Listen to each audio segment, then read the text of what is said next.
Hello, everyone, and welcome to Around Town with Rotary. This is a show dedicated to helping our viewers understand all the great things that the Beverly Rotary Club does, particularly in our community. My name is Al Temke, and I will serve today as co-host, along with my partner in crime, Mike Harrington. Mike? Thank you, Al. We're really delighted to have today's guest here. Today's guest is one of the more interesting folks in our Rotary Club, and we're really happy to bring her on the camera today and tell all of our viewers about her interesting life and career. Our guest is Rebecca Imperiali, and she is the Vice President of Charitable Giving at the YMCA of the North Shore. Welcome, Rebecca. Mike, thank you. Al, thank you. It's great to be here. So, we have a lot of great stuff we're going to cover here today, but usually we love to just start off hearing a little bit about you. Where did you grow up and go to school and all that kind of stuff? Can you just tell us a little bit about that? Sure. Well, born in Long Island. I've worked really hard to get rid of that accent. I hope I've done a good job. And grew up in a little town called Pepperell, just south of Nashua, New Hampshire. And my childhood was wonderful. I was a tomboy. I loved catching bullfrogs and climbing trees and getting into all kinds of trouble. And it's the kind of childhood I wish every kid could have. Cool, awesome. Cool. And what about education? Like, where did you go to school, or what were you hoping to do when you were younger? Yeah, so school in Pepperell was a regional high school. We had 3 different towns going there, and there was not much going on in town aside from catching bullfrogs. So I wanted to go to the big city. I went to Boston University and found the biggest school that I could find within a stone's throw of home. And I was the entering freshman class, with half of the entering freshman class being pre-med. I was as well. And remember John Silber getting up in front of all of us and saying, "Look to your left, look to your right. One of you is not going to be here in this program," at the end. Well, he was a no-nonsense guy. He was, sure. He was not trying to butter us up. He was realistic, and so my first year in pre-med was great, but I decided it was not the direction that I wanted to go in. I had an amazing English lit teacher that I took a class with, and found that the small class environment and the ability to use your brain for things other than just memorization, which was what the science classes were, really sparked my interest, and so that's the direction I went. And when I was working at the hospitals prior to joining the Y, I would like to say that I'm much better as a fundraiser for healthcare than as a surgeon. So here I am. Oh, good. Well, a lot of times we make discoveries about ourselves along the way. Absolutely. It sounds like you had. So you live here in Beverly. How long have you lived in Beverly? I moved to Beverly in 1990. My daughter was 3 months old, and so this is home base for her. I had a childhood where I moved around quite a bit, so it meant a lot to us to set some roots in the ground, and it's been a great community for us to raise a family. Great. You mentioned your daughter. Can you tell us a little bit about your family? 2 daughters, yes. Awesome girls. I'm so proud of them. They are, the centerpiece of our lives. My oldest daughter was salutatorian of Beverly High School in this building. She came so close to being the valedictorian, but she is now a physician assistant at Brigham and Women's as in surgical oncology, and doing some amazing things. My younger daughter, Devin, is just an amazing young woman.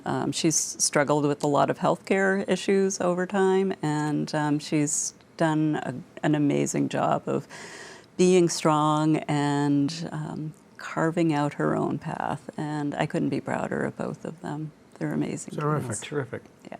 That is just great. So let's go back a little bit to you. So you graduated at BU. BU, I'm sorry. Ron was BC. But Okay. So you graduated BU. So when you graduated, kind of give us an idea as to what you did work-wise to get to where you are now. So graduated with my Bachelor of Arts, liberal education and said, hey, what's next? And so I was fortunate to get a job at New England Conservatory of Music in their development office. And it opened my eyes wide to the whole world of philanthropy and the amazing work that happens with not-for-profit organizations and how it makes our world and our society that much better. And so I feel very fortunate that things just kind of went that way, because prior to that, I didn't know what philanthropy was. My mom was a single mom, and we just didn't have that level of exposure growing up. How long were you at that job? I was at the conservatory for 4 years, and I worked in an environment where my colleagues encouraged and mentored and gave me some really fun assignments so that I could grow in my career, and so it was just an amazing opportunity to use my people skills, use my writing skills, my passion for mission and what we could do. Don't ask me to sing, don't ask me to play an instrument, but I loved the environment, and I appreciate that there are people who have talent who can do those sorts of things. Well, we did mean to tell you that before you leave here, I you have do to have sing? to, you got to do a little song about us. You know what? That'll ruin this. Trust me.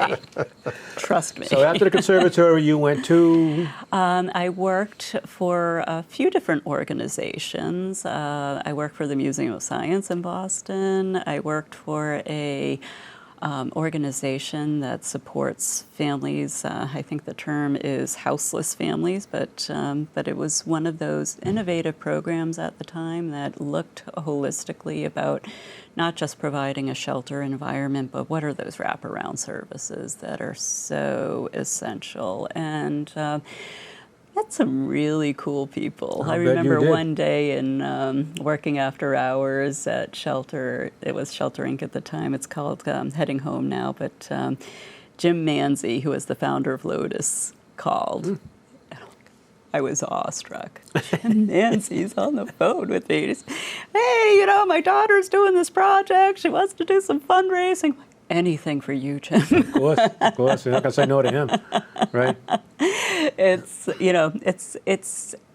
they're people, right? We all, at least myself growing up, you hear about these millionaires and billionaires and think, they live just on an entirely different stratosphere. They're real people. Yep, for sure. And they want to do good things. For sure. So all of this work that you've done in the philanthropy area led you to the Y, where you are now. Yes. Can you explain specifically what you do at the Y? Sure.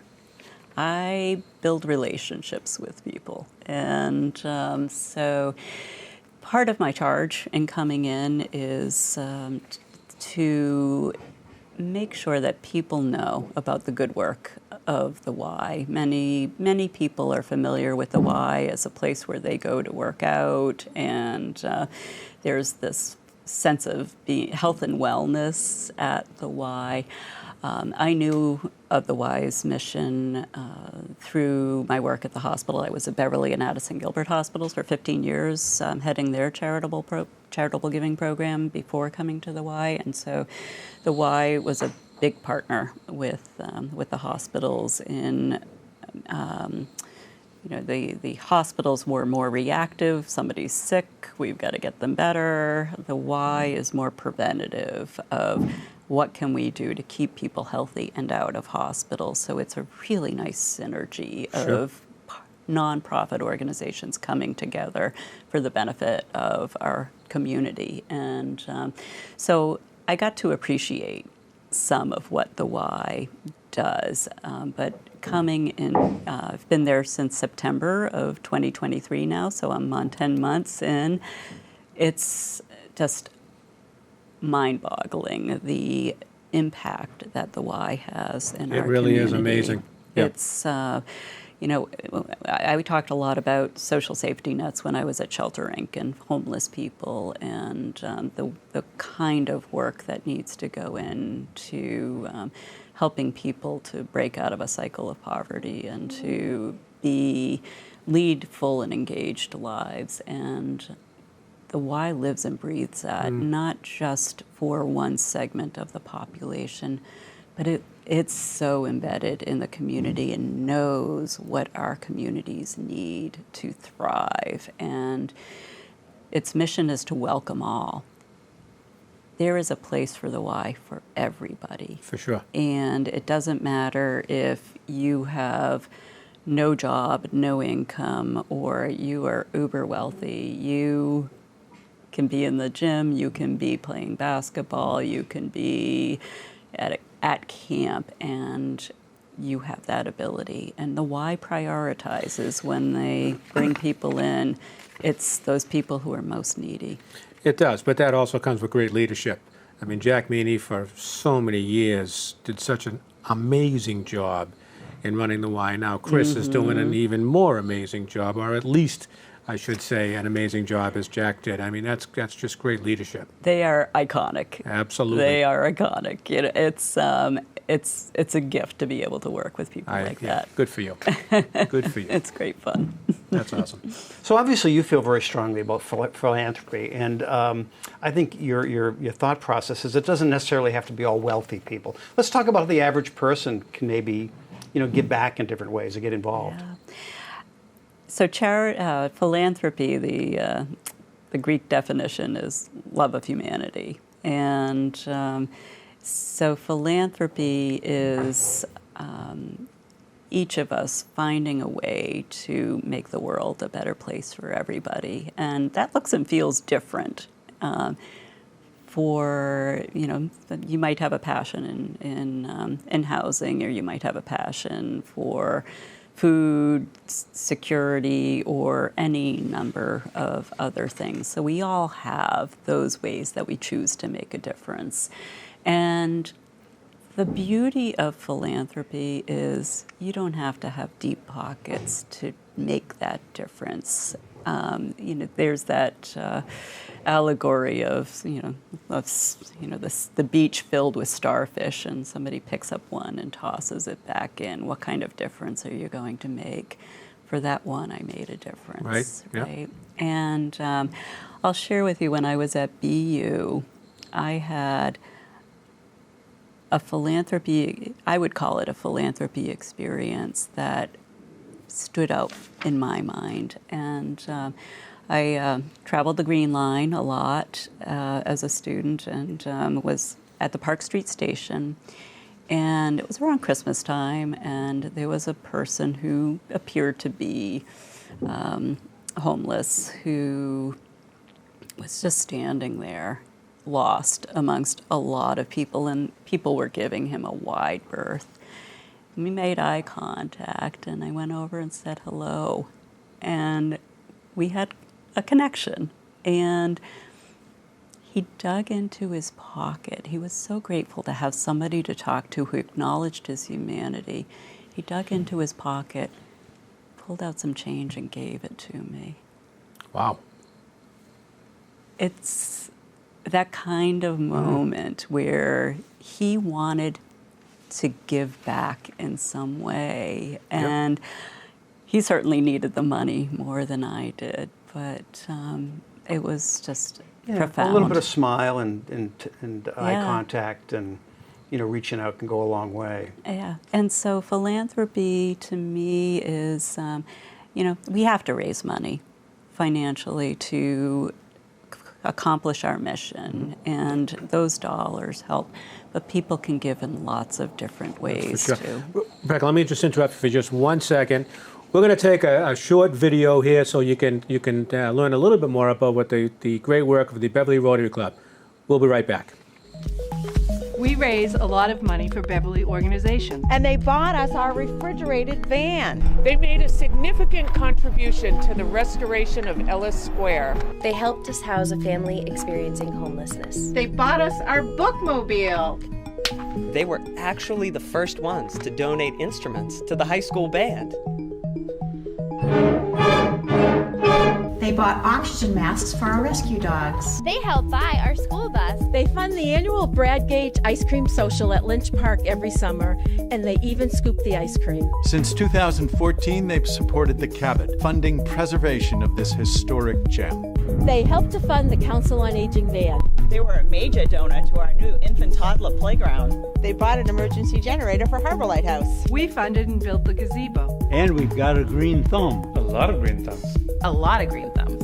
Not to mention sculptures. We planted more than 100 trees last year. They donated a shuttle bus stop that brings veterans to the VA hospital in Bedford. We're going to buy a water drone to clean plastics out of Beverly Harbor. They make a big difference for United Way. We give up to 8 scholarships. 8 scholarships every year since the mid-1980s. And I was a recipient, and thanks to their help, I was the first in my family to go to college. It's more than just a local organization. There are 33,000 clubs in 200 countries with 1.2 million members worldwide. All that good adds up. Those do-gooders just keep doing good. We funded 13 wells in Kisumu, Kenya, bringing water to 13 schools. We contributed to Kalusha School in Pakistan, and later to the construction of a fabulous women's college. Hi, I'm Izzy Polito. I'm Mirabella Polito. I'm Andrea Polito. And we're all youth exchange students. We started the youth exchange program 13 years ago, partly because I was also an exchange student in 1979. I'm Aku. I'm from Finland. They hosted me as an exchange student. We funded Dr. Gordon Sato of Hamilton, who devised a way to grow trees in salt water in Senegal, Mauritania, and Eritrea. Our club has funded at least 20 life-changing surgeries around the world. And we've participated as non-medical volunteers in the Philippines, in Bolivia, and Venezuela.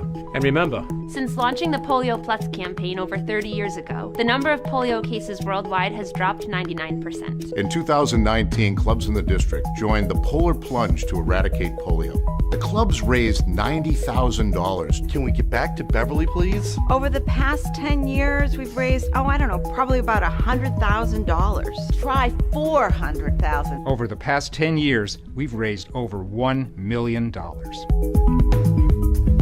I have made some wonderful friends. It's downright inspiring. It's an important part of my week. It's a very important part of my week. Sometimes it's the best part of my week. It's one of the best things I do. Even if people still ask about the secret handshake.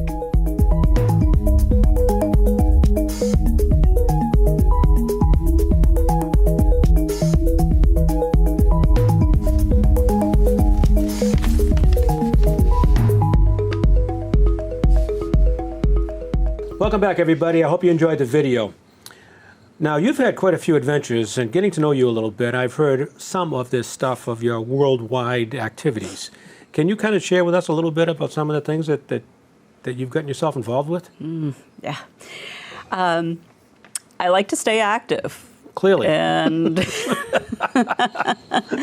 I had the good fortune when I was at BU to do a semester abroad in Madrid, Spain, and that whet my appetite for international travel. So when my husband and I became empty nesters, we had that moment of, gee, what's next? Now what? Now what? And Ron been doing a little bit of research and said, well, I've got this idea. There's this company that does international races, and we both like to do races. And so what do you think? It's this 7 Continents Club. You want to do it? He knew exactly what my answer would be. Of course he did. So we dove right in. And I'd already done run Boston Marathon a couple of times and done a number of other marathons in the U.S., so we had that continent down. Our second continent was Europe. We went to Paris. I was there for my 50th birthday. It was spectacular and such a special place to be. But all of a sudden we were introduced to this running community of people who just love being active and doing vacations other than sitting on a beach somewhere. So how many marathons have you been involved with? North of 20. I'm not very good at counting, though, so... Really? But, and you said you had your 50th birthday, and In Paris. In Paris, because Mike had his 80th birthday. Where were That's you? right. I think you were in Chelsea. I was in Saugus, yeah. You look good for your age, Mike. Now, you did a marathon in Kenya. Yes. Tell us a little bit about that, please. Yes. So that obviously was our African continent, and we flew into Nairobi. Part of these trips, it really immerses you in the culture so that you get to see and experience and talk to the people who live in these other parts of the world and get a sense of how they live, what's important to them. And so running in Kenya was amazing. They have some of the world's fastest runners there. There's been a few that have won the Boston Marathon, I think. Isn't it, from Kenya? Oh, yes. Yeah. Oh, yes. And so we were running in the Maasai region of Kenya, which is very dry.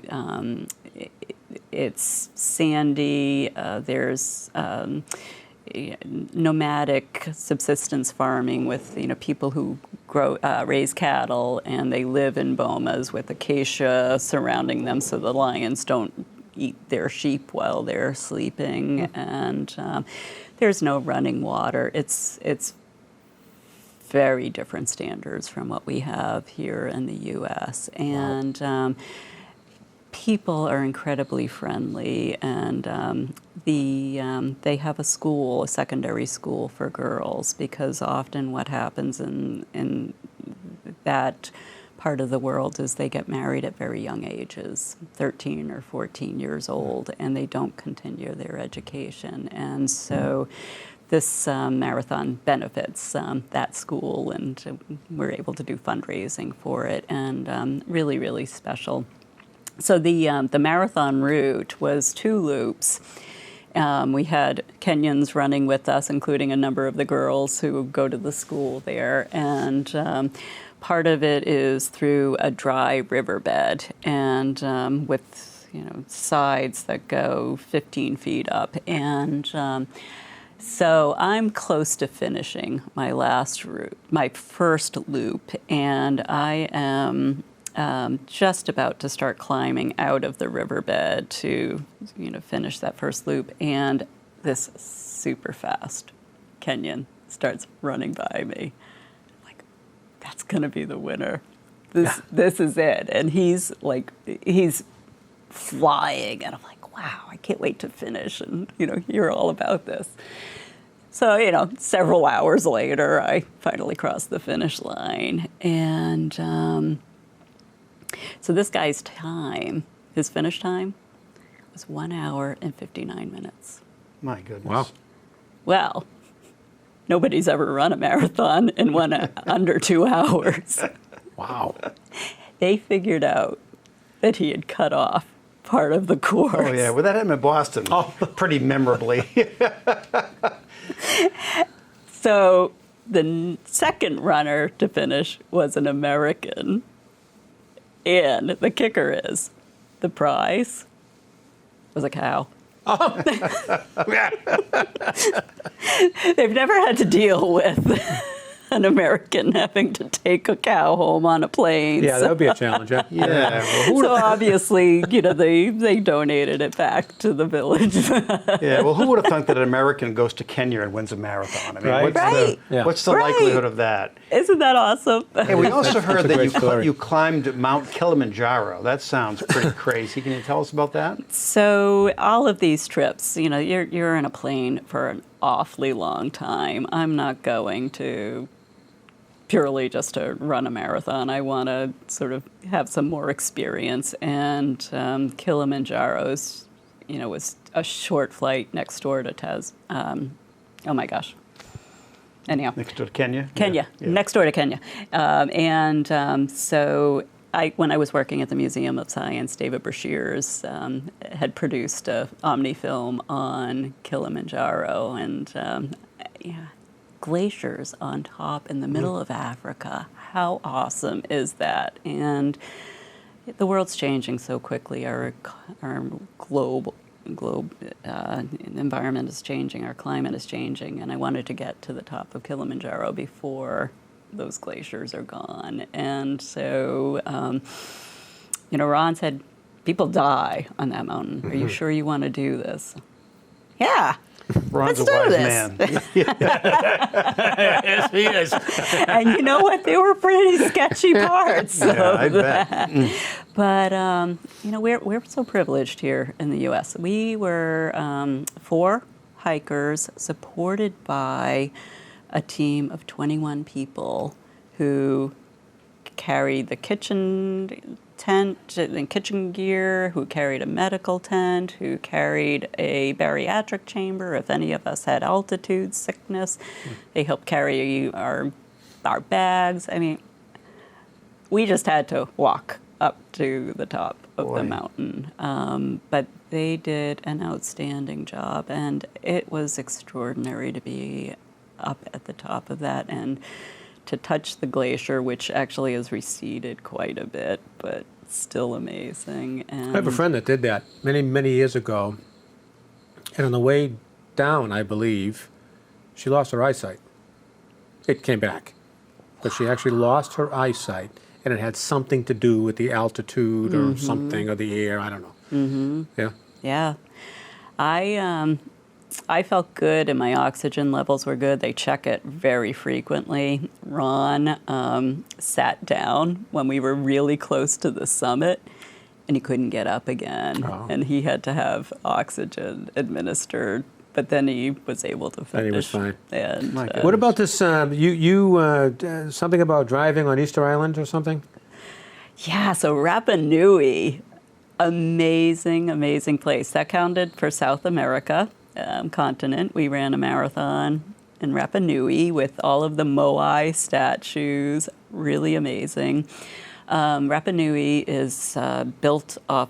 It's a series of volcanoes that combine to form an island, and cliffs that go straight off into the ocean. And there's no natural port, so all of the cars and water and everything they need to live is either flown in by a big jet that comes in once a day, or fuel is piped offshore and from a ship into Easter Island. And so they have old automobiles. And so I was driving an old Jeep. Fortunately, I know how to drive a stick shift. And driving along the coast, and there's a big cliff off to the left. And then you take a right, and you go straight up a hill to where we were going to check out some caves. And wouldn't you know, it stalled midway up. I am sweating bullets because I know if I don't get this clutch just right, we're going off the cliff. Fortunately, Ron, Devin, and Regan had no idea how dangerous this was and how precarious the situation was, but we made it. And well, you're a dangerous person to be married to. Really quickly, I understand Antarctica was another continent that you visited along the way. Magical place. We have so many amazing memories from Antarctica. One of the things I hoped to do when we were there, a friend of mine who'd done it a few years prior described how they did a polar plunge off of the side of the ship. So they would actually lower you down into the water and then pull you back up and give you a nice shot of vodka to warm you up after. Apparently that's dependent on the captain, though, and our captain didn't want anybody having a heart attack in the water, so we didn't get to do a shipside polar plunge, but we did do one off the shore. Yeah. Pretty. You're nuts. I'm learning. Cold water. You just dropped dead crazy. It's cold. Oh, goodness. It's colder than New England water. No doubt. So, yeah, and I happen to know, we're kind of heading on down here now, but real quick, I know you have something coming up, a big deal trip coming up. Yes. Right? Tell us just a little bit about that. We're gonna shut down in about 10 seconds. So Sydney, Australia. Yeah. And so we're doing a half marathon in Adelaide on Kangaroo Island. Then we're going to Sydney to do the marathon. And I've just become scuba certified so we can go see the Great Barrier Reef. Oh, terrific. So looking forward to that. Have a safe and a fun trip. Good for you. Appreciate terrific. Good for you. Thank you. Well, folks, thanks so much for joining us here today on Around Town with Rotary. Our guest has been Rebecca Imperiali. Rebecca, thank you so much for being here today. What a wonderful set of experiences we had a chance to learn about here today. And the 30 minutes goes by quickly. My wingman here, Al Temkin, always great to see you. And if anybody at home would like to learn more about our club, visit us at BeverlyRotaryClub.com. But in the meantime, we'll see you next time back here on Around Town with Rotary.